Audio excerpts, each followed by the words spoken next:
एक समय की बात है। एक नौजवान था जिसका नाम रुद्र था। वह एक गांव के राजा की फौज में भर्ती हुआ। उस समय उस देश के राजा का युद्ध दूसरे देश के राजा के साथ चल रहा था। रुद्र अन्य सिपाहियों के साथ बड़ी बहादुरी से लड़ा और हमेशा सबसे आगे रहा। जब तक युद्ध चलता रहा उसकी जिंदगी ठीक ठाक चलती रही। लेकिन जब दूसरे देश के राजा ने संधि का पत्र भेजा तो दोनों देशों के बीच सुलह हो गई और युद्ध अचानक बंद हो गया। अब राजा को इतनी बड़ी फौज की जरूरत नहीं थी, इसलिए उसने कई सिपाहियों को सेना से निकालने का आदेश दे दिया। मजबूरी में सेनापति को भी बहुत से नौजवानों को सेना से निकालना पड़ा और उन निकाले गए सिपाहियों में रुद्र भी शामिल था। रुद्र के दो बड़े भाई थे। नौकरी से निकाले जाने के बाद उसके पास न तो कोई काम था और न ही खाने का ठिकाना। जब उसे कोई रास्ता नहीं सूझा तो उसने सोचा क्यों न अपने भाइयों के पास चला जाऊं और वहीं कुछ दिन रह लूं। यह सोचकर वह अपने भाइयों के घर की ओर निकल पड़ा। उसके माता पिता पहले ही स्वर्ग सिधार चुके थे। जब रुद्र अपने भाइयों के पास पहुंचा और कुछ समय उनके साथ रहने की इच्छा जताई तो दोनों बड़े भाई इसके लिए तैयार नहीं हुए। उन्होंने कहा, हमारा तो अपना ही खर्च बड़ी मुश्किल से चलता है, हम तुम्हें कैसे पाल सकते हैं। अब रुद्र के सामने गांव छोड़कर जाने के अलावा कोई और रास्ता नहीं था। आखिरकार दुखी मन से उसे वह गांव छोड़ना ही पड़ा। उसके पास केवल अपने हथियार थे जो उसे फौज में भर्ती होने पर मिले थे और फौज से निकालते समय उसे सौंप दिए गए थे।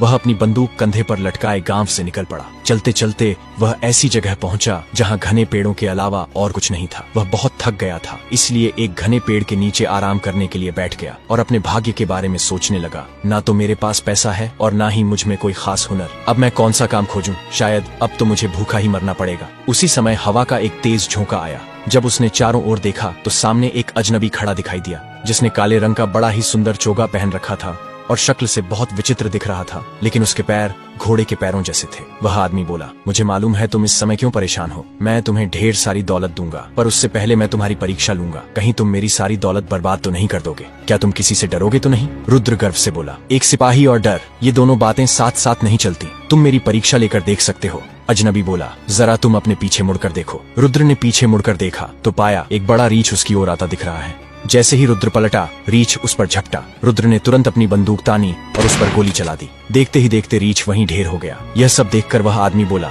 अब मुझे यकीन हो गया कि तुम सचमुच एक बहादुर नौजवान हो, पर मेरी भी एक शर्त है जो तुम्हें पूरी करनी होगी। रुद्र बोला, अगर मेरी आत्मा इसकी अनुमति देगी तो मैं तुम्हारी शर्त जरूर मानूंगा। काले चोगे वाले आदमी ने कहा, मेरी शर्त यह है कि आने वाले 7 वर्षों में न तो तुम नहाओगे, न दाढ़ी या सिर के बाल कटवाओगे, न ही हाथ पैर के नाखून काटोगे और न ही ईश्वर की पूजा करोगे। मैं तुम्हें एक बड़ा सा चोगा दूंगा जिसकी जेब हमेशा धन से भरी रहेगी। वह चोगा तुम्हें 7 सालों तक पहनकर रखना होगा। अगर तुम इन 7 वर्षों के बीच ही मर जाते हो तो तुम्हारा शरीर मेरा हो जाएगा, लेकिन यदि तुम जीवित बच गए तो मैं तुम्हें अपनी शर्त से आजाद कर दूंगा और इतना धन दूंगा कि तुम सारी जिंदगी आराम से बिता सकोगे। रुद्र को अपना भविष्य पहले से ही अंधकारमय दिखाई दे रहा था। थोड़ी देर सोच विचार करने के बाद उसने उस अजनबी की सारी शर्तें मान ली। तभी उस अजनबी ने उस मरे हुए रीछ की खाल उतारी और रुद्र के हाथ में देते हुए बोला, आज से यही खाल तुम्हारा चोगा है और यही तुम्हारा बिस्तर। अब तुम किसी और बिस्तर पर नहीं सो सकते। उस अजनबी ने रुद्र को एक नया नाम भी दे दिया, रीछ की खाल वाला। इतना कहने के बाद वह अजनबी अचानक कहीं गायब हो गया। रुद्र ने जब रीछ की खाल अपने कंधे पर डाली तो वह एक चोगे के रूप में बदल गया और जब उसने चोगे की जेब में हाथ डाला तो देखा कि जेब में ढेर सारा पैसा भरा था। अजनबी की बात सच निकली थी। अब वह नौजवान सिपाही उस घने जंगल से बाहर निकला। मन ही मन उसने सोचा, अपनी मजबूरी के कारण मुझे उस शैतान की सारी शर्तें माननी पड़ी हैं। मैं ईश्वर की प्रार्थना भी नहीं कर सकता, पर इस धन से मैं गरीबों का भला तो कर सकता हूँ। भला इतने सारे धन का मुझे क्या काम। 1 साल किसी तरह बीत गया, लेकिन दूसरे साल की शुरुआत में ही उसके चेहरे पर दाढ़ी और सिर के बाल इतने बढ़ गए कि चेहरा ढक गया। हाथ पैरों के नाखून भी लंबे हो गए थे। महीनों न नहाने के कारण उसका शरीर मिट्टी और धूल से भर गया था। जो कोई उसे देखता डर के मारे भाग खड़ा होता, लेकिन जब वह अपनी जेब से पैसे निकालकर लोगों को बांटता